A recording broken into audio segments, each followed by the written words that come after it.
Hello everyone. তোমালোক সকলোকে স্বাগতম জনাইছো মোৰ অন্য এটি ভিডিঅ'লৈ।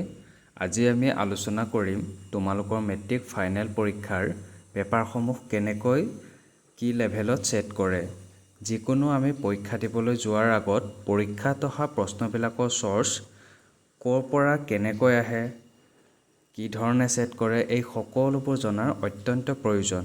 তেতিয়া তোমালোকে বুজি পাবা কোনবোৰ বিষয় বেছিকৈ পঢ়িব লাগে বা কোনবিলাক অকমান এভয়েড কৰিব পাৰি বা কোনবিলাক টান কোৱেশ্যনছ আমি বেছিকৈ চোৱাৰ প্ৰয়োজন বা কোনবিলাক এৰিব পাৰি। এই সকলোবোৰ এনালাইজ কৰিব পাৰিলে পৰীক্ষাৰ প্ৰস্তুতি সকলোৰে বাবে সহজ হৈ পৰিব। ঠিক আছে, তোমালোকে ইতিমধ্যে জানাই চাগে আগন্তুক 2026 বৰ্ষৰ SSLC ফাইনেলৰ বাবে SCRTয়ে সিলেবাস মুকলি কৰিছে। গতিকে তোমালোকে এতিয়াৰে পৰা সেই সিলেবাস মৰ্মে ভালদৰে পঢ়া শুনা কৰিব লাগিব।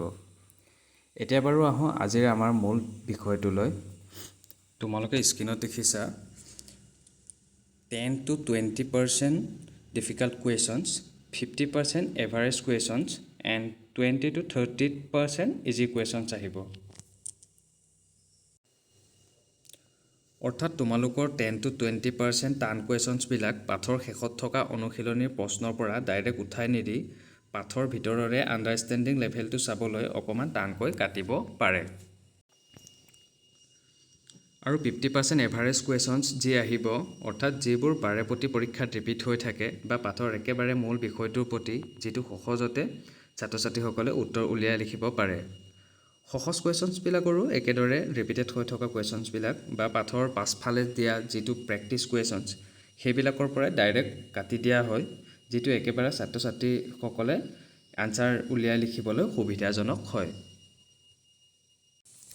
এয়াই আছিলে এটি চমু ভিডিঅ'। আশা কৰোঁ তোমালোকৰ উপকৃত হ'ব। আৰু যদি তোমালোকক মেট্ৰিক পৰীক্ষাৰ বাবে প্ৰেক্টিছ কুৱেশ্যনছ পেপাৰ লাগে তেন্তে কমেণ্টত তোমালোকে লিখি জনাই দিবা। তেতিয়া আমি পৰৱৰ্তী সময়ত তোমালোকক দিবলৈ চেষ্টা কৰিম। ধন্যবাদ।